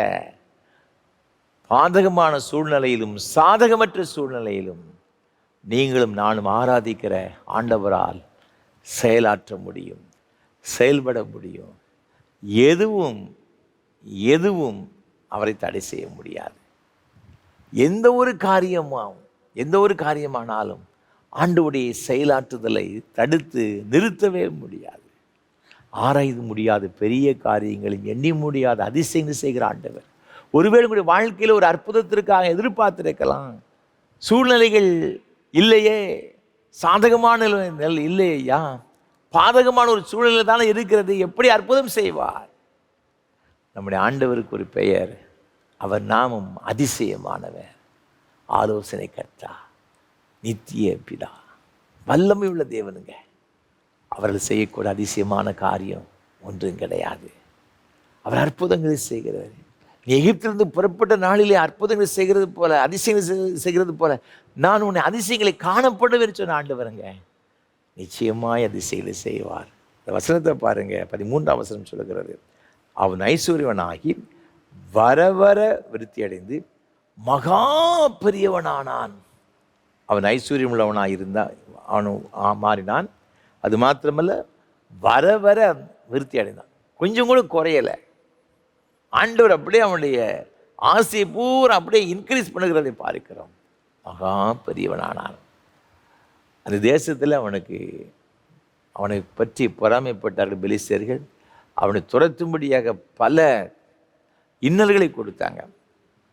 இவன் துறவுகளை வெட்டினான், ஏசேக்கில் தூர்த்து போட்டாங்க, சித்னாவில் துறவை வெட்டினான், அங்கேயும் தூர்த்து போட்டாங்க. அவன் சோர்ந்து போகலை, தொடர்ந்து அவன் அதுக்கு அடுத்தால இன்னொரு இடத்துல போய் துறவை வெட்டுக்கிறான். அப்போ அவங்க யாரும் இவன் டிஸ்டர்ப் பண்ணலை. அப்புறம் அவன் சொல்கிறான், நீங்கள் அந்த 22ஆவது வசனத்தை வாசித்து பார்க்கும் பொழுது, அப்பொழுது அவன், நாம் தேசத்தில் பலுகும்படிக்கு இப்பொழுது கர்த்தர் நமக்கு இடம் உண்டாக்கினார் என்று சொல்லி அதற்கு ரெகோபோத் என்று பெயரிட்டான். 3வது துறவிட்டவன் சொல்கிறான், கர்த்தர் தேசத்தில் பலுகும்படிக்கு நமக்கு இடம் உண்டாக்கினார் என்று சொல்லி ரெகோபோத் என்று சொல்கிறதை பார்க்கிறோம். நீங்கள் தொடர்ந்து வாசித்து பார்க்கும்போது 24ஆம் வசனத்தில், அன்று ராத்திரியிலே கர்த்தர் அவனுக்கு தரிசனமாகி, நான் உன் தகப்பனாகிய ஆபிரகாமுடைய தேவன், பயப்படாதே, நான் உன்னோட கூட இருந்து என் ஊழியக்காரனாகிய ஆபிரகாம் நிமித்தம் உன்னை ஆசீர்வதித்து உன் சந்ததியை பெருக பண்ணுவேன் என்றார். நம்முடைய சந்ததியை பெருக பண்ணுகிற ஆண்டவர், நம்முடைய பிரயாசங்களை பெருக பண்ணுகிற ஆண்டவர், நம்முடைய துக்கங்களை மாற பண்ணுகிற ஆண்டவர், சந்தோஷத்தை சமாதானத்தை கொடுக்கிற ஆண்டவர் நம்முடைய ஆண்டவர். விசுவாசத்திற்கு அவ்வளவு பெரிய ஒரு வல்லமை இருக்கிறதுங்க. ஆண்டவர் எவ்வளவாய் பெருக பண்ணுகிறார் என்பதை நாம் பார்க்கின்றோம். நான் ஒரு புத்தகத்தை வாசித்தேன். சீனாவிலே ஒரு 2 சகோதரிகள் ஆண்டவருடைய ஏவுதலின்படி சீனாவுடைய மேற்கு பகுதியிலே ஊழியத்திற்காய் கடந்து சென்றார்கள்.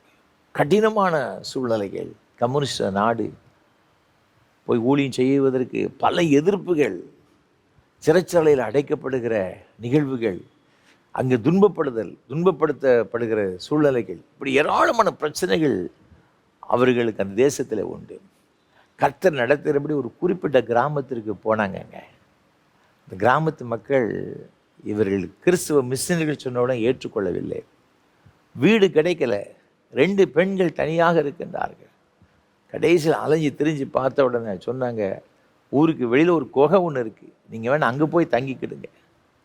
அந்த குகை எதற்கு அவங்க கொடுத்தாங்க அப்படின்னு பார்த்தீங்கன்னா, அது ஒரு பேய் குகை. அங்கே யார் உள்ளே போனாலும் உயிரோடு திரும்பி வர முடியாதான். அந்த ஊருக்காரங்க அவ்வளோ கஷ்டப்பட்டுருக்கிறாங்க அந்த குகையில். பிசாசு அங்கே குடியிருக்கிறது என்று சொல்லி அவர் சொல்லி கொண்டார்கள். ஊரில் இவங்களுக்கு சாப்பாடு கிடையாது, இவர்களுக்கு கடைகள் எந்த ஜாமானும் கொடுக்கறது கிடையாது. இவங்க அந்த குகைக்குள்ளே போய் தங்க ஆரம்பித்தாங்க. பசி எடுக்க ஆரம்பித்தது, சாப்பிடுவதுக்கு ஒன்று கிடையாது. பகலில் அங்கே இருக்கிற தண்ணீரை குடித்து கொண்டார்கள். நைட்டில் தேவ சமுத்திரம் ஜெபம், ஆண்டவரே இப்படி நாங்கள் பட்டினி கிடந்து செத்தே போவோம், நாங்கள் எப்படி ஊழியம் செய்ய முடியும், நீங்கள் தானே கொண்டு வந்தீங்க, ஆண்டவரே எங்களுக்கு ஆத்துமாக்களை தரணும், அது மாத்திரமல்ல அவளுக்கு போய் ஊழியம் செய்வதற்கு எங்களுக்கு ஜீவனம் வேணும், அதற்கு நாங்கள் பலப்படுவதற்கு ஆகாரம் வேணும். தேவ சமுதிரம் கதறினார்கள். காலையிலே அவங்க 2 பேரும் வெளியே எந்திரிச்சு வந்தாங்க. பார்த்தா அந்த குகைக்கு முன்பாக அழகான காளான்கள், இவங்க 2 பேர்த்துக்கு எவ்வளவு தேவையோ அவ்வளோ அழகான காளான்கள்லாம் முளைச்சி இருந்துச்சு பாருங்க. ரொம்ப சந்தோஷம். இவர்கள் சமையல் செய்வதற்கு வைத்து சின்ன சின்ன பொருட்களை வைத்து மிக அழகாக குக் பண்ணி சாப்பிட்டு விட்டார்கள். ஊர்க்காரங்களுக்கு பெரிய ஆச்சரியம். அவர்கள் அந்த குகையில் இருந்த நாட்கள் எல்லாம் அவர்களுக்கு தினந்தோறும் ஆண்டவர் அந்த காளான்கள் மூலமாக போஷித்து விடுவார். இந்த அற்புதத்தை பார்த்த ஜனங்கள், அந்த மக்கள் இயேசுவை சொந்த இரட்சகரை ஏற்றுக்கொண்டார்கள். ஒரு பெரிய எழுப்புதல் உண்டாயிற்று. ஜனங்கள் திரளாக பெருக ஆரம்பித்தார்கள். இவருடைய வாழ்க்கையில் ஆகாரத்துக்கு பற்றாக்குறையே கிடையாதுங்க. ஆண்டவர் ஆசீர்வதித்தார். ஆண்டவருடைய பிள்ளைகளே, நம்முடைய வாழ்க்கையும் ஆண்டவர் ஆசீர்வதிப்பார், பெருக பண்ணுவார். உங்களுடைய குடும்பத்தை பெருக பண்ணுவார், உங்களுடைய குடும்பத்தில் ஆசீர்வாதத்தை பெருக பண்ணுவார். சந்தேகம் கிடையாது. ஆண்டவர் நம்முடைய எதிர்பார்ப்பது இந்த விசுவாசம். இந்த விசுவாசம் நமக்குள்ள ஒரு ஐக்கியத்தை கொண்டு வருவது மாத்திரமல்ல, இந்த விசுவாசம் நம்முடைய வாழ்க்கையில் ஒரு பெரிய ஒரு பெருக்கத்தை கொண்டு வருகிறது. கடைசியாக ஒன்றை சொல்லி நிறைவு செய்ய விரும்புகிறேன். இந்த விசுவாசம் நம்முடைய வாழ்க்கையில் என்னத்தை நமக்கு கொண்டு வருகிறது, என்ன காரியங்களை செய்கிறது? அப்போஸ்தலர் புஸ்தகம் 3ஆம் அதிகாரத்தை நம்ம வாசித்து பார்க்கும் பொழுது ஒரு அருமையான ஒரு சம்பவம் இங்கு சொல்லப்பட்டிருக்கிறதை நாம் பார்க்கின்றோம். அப்போஸ்தலர் 3ஆம் அதிகாரத்தில் நீங்கள் முதலிருந்து வாசித்து பார்க்கும் பொழுது, இங்கு ஜெப வேளையாகிய 9ஆம் மணி நேரத்தில் இங்கு பேதுருவும் யோவானும் தேவாலயத்திற்கு ஜெபிக்கும்படியாய் கடந்து செல்கிறார்கள். அப்பொழுது அலங்கார வாசலில் ஒரு பிறவி சப்பானி ஒருவன் பிச்சை கேட்டு கொண்டிருக்கின்றான். இந்த பேதுருவிடமும் யோவானிடம் பார்த்து கேட்க ஏதாவது கிடைக்கும் என்று சொல்லி பிச்சை கேட்கிறான். அப்போ இவங்க என்ன சொல்கிறாங்கன்னு பார்த்தீங்கன்னா, 4ஆம் வசனத்தை வாசித்து பார்க்கும் பொழுது, பேதுருவும் யோவானும் அவனை உற்று பார்த்து எங்களை நோக்கிப்பார் என்றார்கள். அவன் அவர்களிடத்தில் ஏதாயிலும் கிடைக்கும் என்று எண்ணி அவள் நோக்கி பார்த்தான். அப்பொழுது பேதுரு, வெள்ளியும் பொன்னும் என்னிடத்தில் இல்லை, என்னிடத்தில் உள்ளதை உனக்கு தருகிறேன், நசரேயனாகிய இயேசு கிறிஸ்துவின் நாமத்தினாலே நீ எழுந்து நட என்று சொல்லி வலது கையினால் அவனை பிடித்து தூக்கிவிட்டான். உடனே அவனுடைய கால்களும் கரடுகளும் பலன் கொண்டது என்று வசனம் சொல்கிறது. ஒரு பெரிய ஒரு அற்புதத்தை, ஒரு பெரிய ஒரு சுகத்தை இங்கு கொண்டு வருகிறதை நாம் பார்க்கிறோம். விசுவாசம் நம்முடைய வாழ்க்கையில் வரும்பொழுது இயற்கைக்கு அப்பாற்பட்ட விதத்தில் ஆண்டவர் அற்புதங்களை செய்கின்றார். ஒரு பெரிய ஒரு சுகத்தை, சர்வாங்க சுகத்தை கொடுக்கிறதை பார்க்கிறோம்.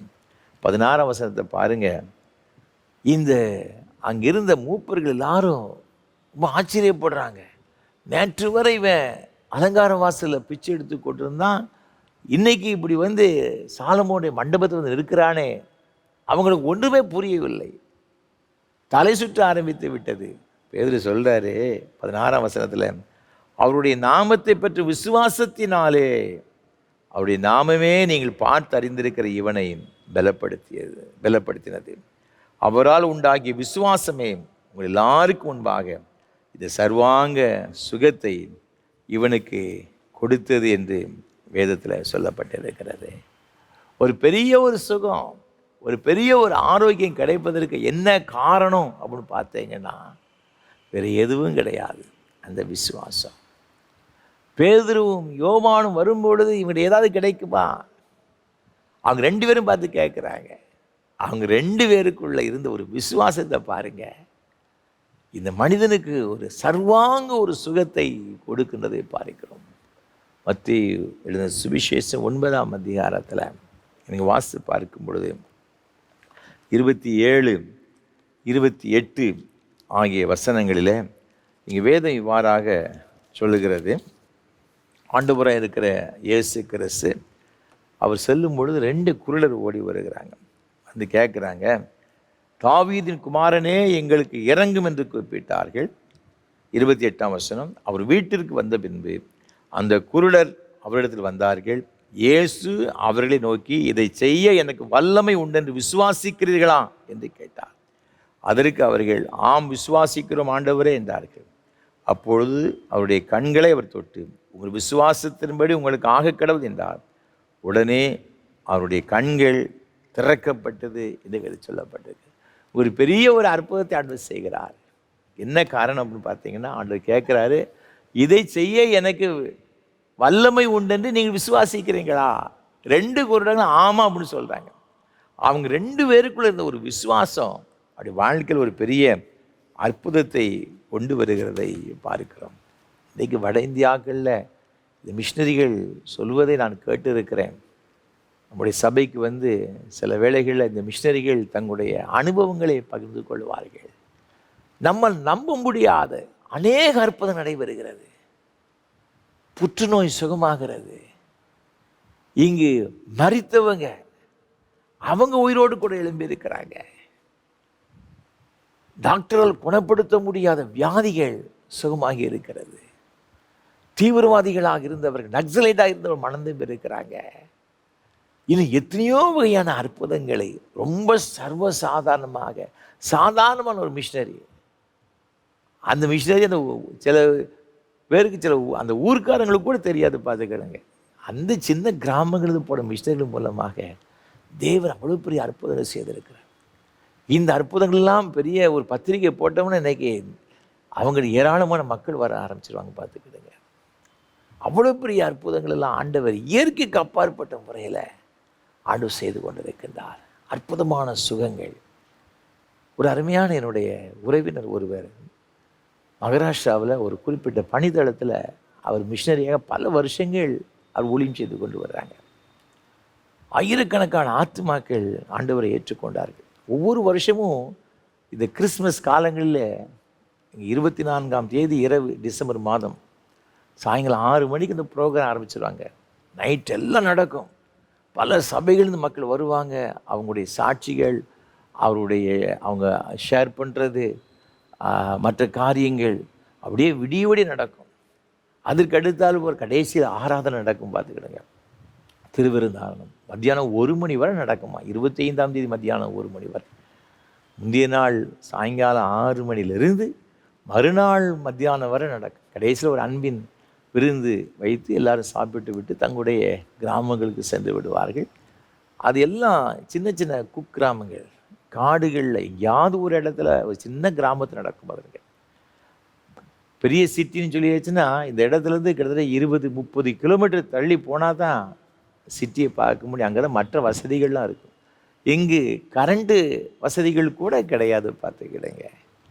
எந்த விதமான முன்னேற்றம் இல்லாத பகுதிகளிலே பல கிராமங்களில் சென்று ஊழியம் செய்து இத்தனை பேர் நினச்சிருக்காங்கன்னா ரட்சிக்கப்பட்டிருக்கிறாங்க.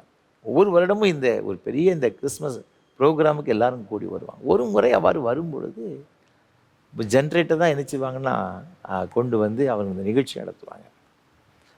ஜென்ரேட்டரை ஆன் பண்ணியிருக்கிறாங்க. ஒரு மணி நேரம் ஓடி இருக்கிறது. அதற்கு அப்புறமாக ஜென்ரேட்டர் கொஞ்சம் விட்டு விட்டு கொஞ்சம் இதாக இருக்குது, சரியாக ஓடாமல் சில பிரச்சனைகள் செய்து கொண்டு இருக்குது.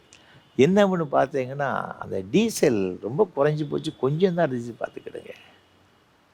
என்ன செய்வதுன்னு தெரியவில்லை. இரவு முழுவதும் ஜென்ரேட்டர் ஓடணும். இப்போ இரவாகி விட்டது. பஸ்ஸு வசதிகளோ வாகன வசதிகளோ அப்பொழுதெல்லாம் கிடையாது. இவங்க போயிட்டு வரக்குள்ள ஃபங்க்ஷனே முடிஞ்சிடும் பார்த்துக்கிடுங்க. நடந்தான் போக வேண்டும்.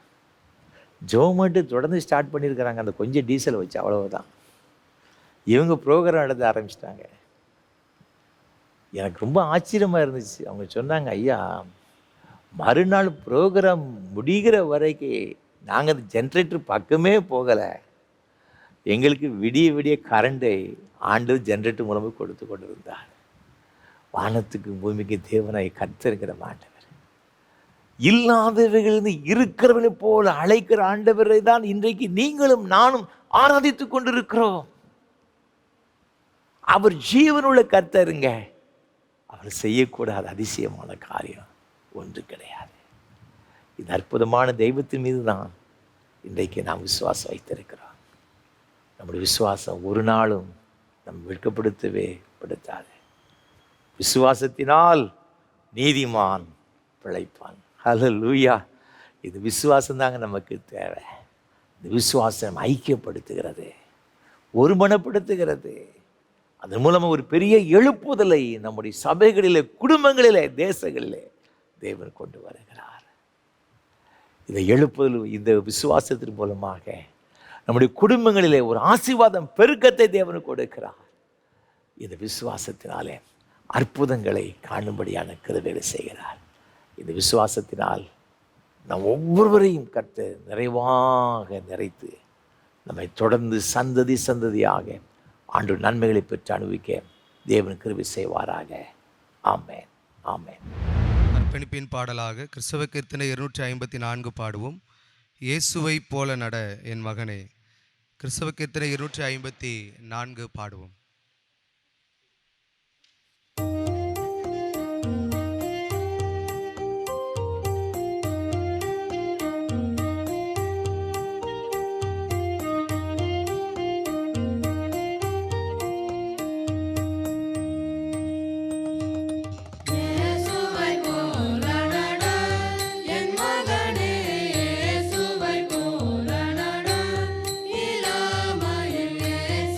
போல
கிருபை நிறைந்த அன்பின் பரலோக பிதாவே, இது நல்ல ஆசீர்வாதமான வேலைக்காக நன்றியோடு உம்மை துதிக்கிறோம், உம்மை ஸ்தோத்திரிக்கிறோம் அப்பா. ஆண்டவரே, விசுவாசத்தின் மூலமாக நாங்கள் பெற்றுக்கொள்கிற இந்த நன்மைகளுக்காய் ஸ்தோத்திரம். எங்களை ஐக்கியப்படுத்தி விடுகிறது. அந்த ஐக்கியத்தின் மூலமாக, இணைவதன் மூலமாக, நாங்கள் ஜெபிப்பதன் மூலமாக எவ்வளவு பெரிய நன்மைகளை, ஆசீர்வாதங்களை பெற்றுக்கொள்கிறோம் என்று சொல்லி எங்களோடு கூட பேசின உம்முடைய வார்த்தைகளுக்காக கோடாகோடி ஸ்தோத்திரம். ஆண்டவர், இன்றைக்கும் இந்த வார்த்தையின் சத்தத்தை கேட்டுக்கொண்டிருக்கின்ற உம்முடைய பிள்ளைகள் ஒவ்வொருவருக்காக ஜெபிக்கின்றோம். ஒவ்வொருவரையும் ஆசீர்வதிங்க சுவாமி. உம்முடைய பிள்ளைகள் தன்னுடைய வாழ்க்கையிலே கடந்து செல்லுகிற அந்த கடினமான சூழ்நிலை நிமித்தமாக விசுவாசத்தை விட்டு பின்வாங்கி சென்றிருக்கலாம், சோர்ந்து போன ஒரு நிலைமையில் இருக்கலாம். ஐயா, இந்த ஆண்டவரை நம்பி நம்பி நம்பி எனக்கு என்ன கிடைச்சிது என்று சொல்லி கூட அப்படிப்பட்ட ஒரு நிலைமையில கூட இந்த பிள்ளைகள் இப்படி சென்றிருக்கலாம். இன்றைக்கும் இது பிள்ளைகளை பலப்படுத்தும்படியாக, அவரை சிறப்படுத்தும்படியாக, ஆண்டவரே மீண்டும் அவர்கள் விசுவாச வாழ்க்கை கட்டி எழுப்பும்படியாக எங்களோடு கூட பேசி நம்முடைய வார்த்தைகளுக்காக ஸ்தோத்திரம். பிதாவே, அப்படிப்பட்ட நிலைமையில் இருக்கிற ஒவ்வொருவரையும் இன்றைக்கு நீ விசுவாசத்தில் பிள்ளைகளை கட்டி எழுப்பும்படியாக, அவர்கள் பலப்படுத்தும்படியாக ஜெபிக்கிறோம். சோர்வுகளை மாற்றுவீராக. குடும்பத்தில் காணப்படுகிற போராட்டங்கள், பிரச்சனைகள் மாறட்டும், கசப்புகள் மறையட்டும் இயேசு கிறிஸ்துவின் நாமத்தினால. பொருளாதார ரீதியிலே ஏற்பட்டிருக்கின்ற கடினங்கள் இயேசு கிறிஸ்துவின் நாமத்தில் இப்பொழுது மாறுவதாக. ஒரு பெருக்கம் உண்டாகட்டும் சுவாமி. குடும்பத்தில் ஒரு ஆசீர்வாதம் உண்டாகட்டும் ஐயா. இப்படி மன சோர்வுகள், மன மடிவுகள் எல்லாம் இயேசுவின் நாமத்தில் மாறும்படியாய் ஜெபிக்கிறோம். ஒரு அற்புதம் நடக்கட்டும் அப்பா, அற்புதம் நடக்கட்டும். இயற்கைக்கு அப்பாற்பட்ட விதத்தில் எமது பிள்ளையுடைய வாழ்க்கையில் அற்புதங்களை செய்வதற்கு ஆண்டவர் போதுமானவராக இருக்கிறபடி நாம் ஸ்தோத்திரிக்கிறோம் அப்பா. என்னென்ன தேவைகளோடு எதிர்பார்ப்புகளோடு உடைய சமூகத்தில் காத்திருக்கின்றார்களோ, ஒன்று கூட குறைவில்லாமல் எல்லாவற்றையும் பெற்றுக்கூட உதவி செய்யுங்க. அருமையான முது பிள்ளைகள் சில பிஸ்னஸ் ஆரம்பிச்சுட்டு அதில் இருக்கிற நஷ்டங்கள் மூலமாக சோர்ந்து போன நிலைமை, இனி ஏன் நான் வாழ வேண்டும் சொல்லுகின்ற ஆண்டவர் கசப்பான ஒரு நிலைமையில் இருக்கிற அறிந்திருக்கிற எல்லாவற்றையும் மாற்றுங்க சுவாமி, எல்லாவற்றையும் மாற்றுங்க. உடைய பிள்ளைகள் கைட்டு சில எல்லா பிரயாசங்களும் இப்பொழுது ஒரு ஆசீர்வாதம் இயேசு கிறிஸ்துவின் நாமத்தில் உண்டாகட்டும் நாங்கள் ஜெபிக்கின்றோம். ஒரு மகனாவது மகளாவது வெட்கப்பட்டு போகவே கூடாதப்பா. ஆண்டவரே, என்னுடைய கணவர் ரட்சிக்கப்படலை, மனைவி ரட்சிக்கப்படலை, பிள்ளைகள் ரட்சிக்கப்படலை, பாவத்திற்கு அடிமைப்பட்டு இருக்கிறாங்க, வாழ்க்கையில் குடும்பத்தில் நிம்மதியே இல்லைன்னு சொல்லி கண்ணீரோடு கூட சமந்து வந்திருக்கிற பிள்ளைகளுக்காக ஜெபிக்கிறோம் ஐயா. ஆண்டவரே, என்னென்ன காரியத்திற்காக உமது பிள்ளைகள் மன்றாடுகிறார்களோ இப்பொழுது உமது பிள்ளைகள் வாழ்க்கையில் கர்த்தர் இரக்கம் செய்வீராக. சின்ன பிள்ளைகள் கூட சில பாவத்திற்கு அடிமைப்பட்டது நிமித்தமாக வடிக்கின்ற கண்ணீருக்கு அளவே கிடையாது சுவாமி.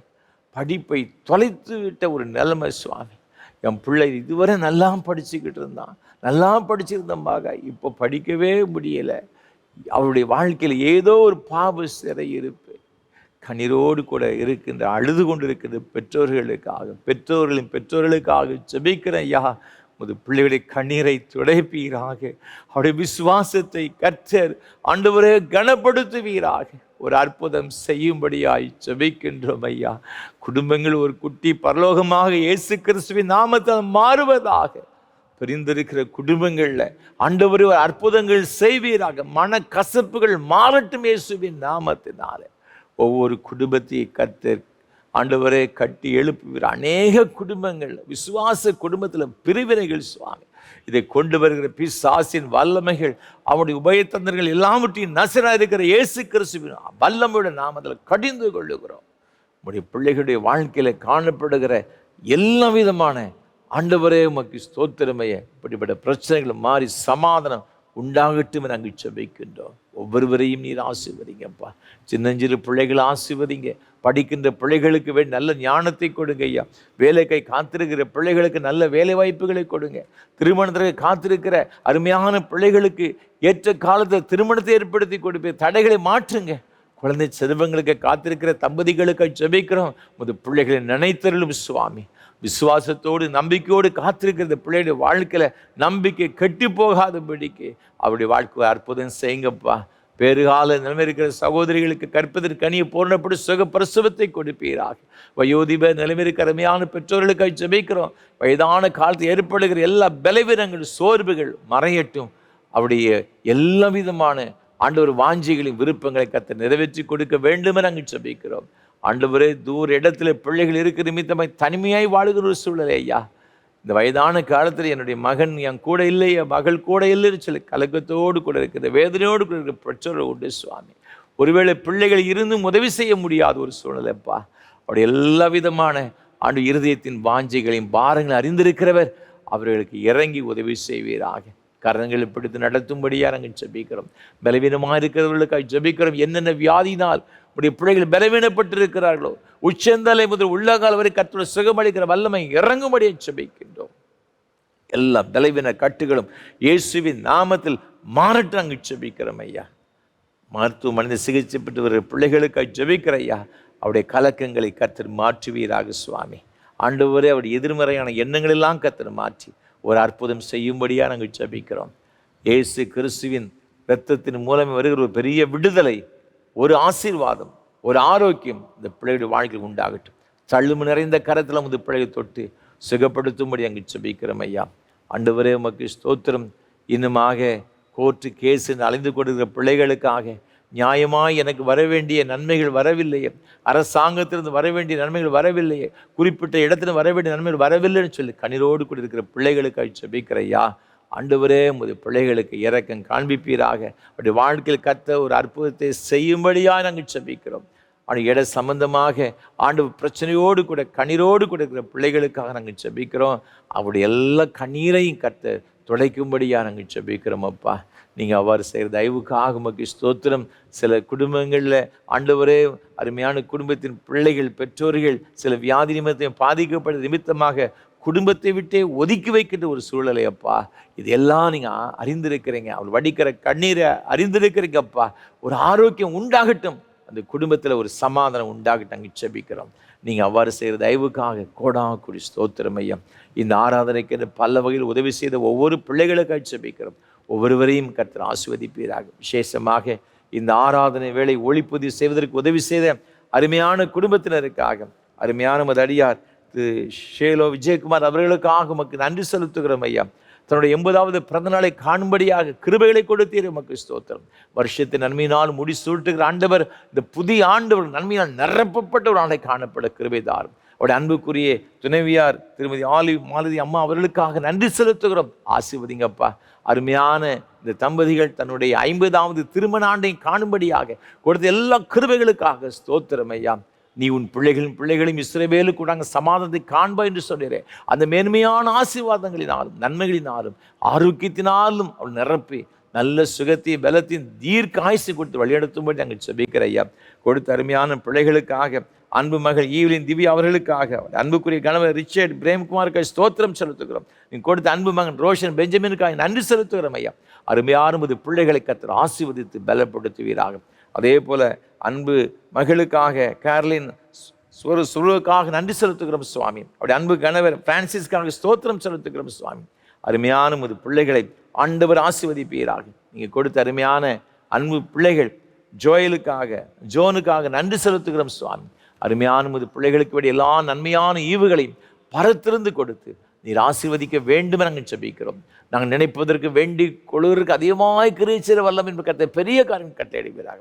அதே போல் ஆண்டவரே, இந்த வாரத்தில் தன்னுடைய திருமண ஆண்டை கொண்டாடுகிற சென்னையை சார்ந்த ஓய்வு பெற்ற பேராசிரியருடைய குடும்பத்திற்காக நன்றி செலுத்துகிறோம் ஐயா. இந்த ஊழியத்தை அதிகமாய் நேசிக்கிற அருமையான குடும்பத்தில் நீ அவளுக்கு கொடுத்த அருமையான மகளுக்காக நன்றி செலுத்துகிறோம். அவளுக்கு கொடுத்த எல்லா ஆசீர்வாதங்களுக்காக ஸ்தோத்திரம் செலுத்துகிறோம் ஐயா. அதன் காலத்தில் எல்லாவற்றையும் நேர்த்தியாய் செய்கிற ஆண்டவர் எல்லாவற்றையும் நேர்த்தியை செய்யும்படி நாங்கள் ஜெபிக்கிறோம். நான் உனக்கு சொன்னதை செய்யும் அளவும் உன்னை கைவிடுவதில்லைன்னு சொன்ன ஆண்டவர் ஐயா.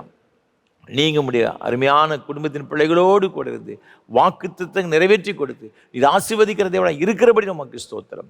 நல்ல சுகத்தையும் பலத்தையும் நீடித்த சுகவாழ்வையும் அவர்களுக்கு கொடுத்து ஆண்டவர் நடத்தும்படியாய் நாங்கள் ஜெபிக்கிறோம் ஐயா. வாஞ்சைகள் விருப்பங்கள் எல்லாவற்றை அறிந்திருக்கிற தேவன் நீ நிறைவேற்றி கொடுக்கிற தெய்வுக்காய் ஸ்தோத்திரம். தேவ கிருபை இந்த பிள்ளைகளோடு கூட இருக்கட்டும். இன்னும் பல வகையில் உதவி செய்கிற எல்லா மக்களுக்காய் ஸ்தோத்திரம். ஒவ்வொருவரையும் ஆசீர்வதியும், உன் நாமத்தை மையப்படுத்தும். ஆண்டவர் இயேசு கிறிஸ்துவின் மூலம் ஜெபிக்கிறோம் பரிசுத்த பிதாவே.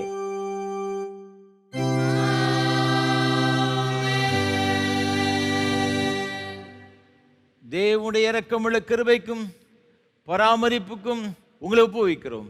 கர்த்தர் உங்களை ஆசீர்வதிக்க கடவர். கர்த்தர் தம்முடைய முகத்தை உங்களுக்கு பிரகாசிக்க பண்ணி உண்மையில் கிருபை இருக்க கடவர்.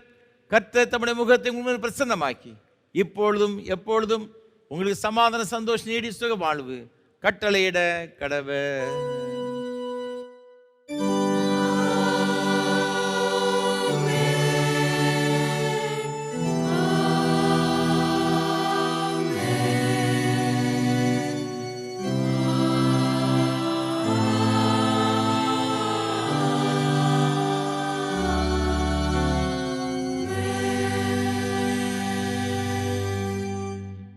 நிறைவு கீதமாக கீதம் 487 பாடவும். மயங்கும் தாசனை நாதா நீர் நடத்தும். கீதம் 487 பாமாலை 325 பாடுவோம்.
கிருபை நிறைந்த அன்பின் பரலோக பிதாவே, இந்த மகிமையான ஆராதனைக்காக ஸ்தோத்திரம் செலுத்துகிறோம். ஆண்டவர் மத்தியில் எழுந்தருளி உம்முடைய பிரசன்னத்தில் நிறைத்து எங்கள் எல்லாரையும் ஆசீர்வதித்தீரே, உமக்கு ஸ்தோத்திரம். தொடர்ந்து உம்முடைய கிருபை எங்களோடு கூட இருந்து எங்கள் ஆண்டு வழி நடத்துவதாக மீட்பர் இயேசு கிறிஸ்துவின் பரிசுத்த நாமத்தில் ஜெபிக்கிறோம் தூய பிதாவே, ஆமென். கர்த்தர்களோடு இருப்பாராக. தெய்வ சமாதானத்தோടെ சென்று வாருங்கள்.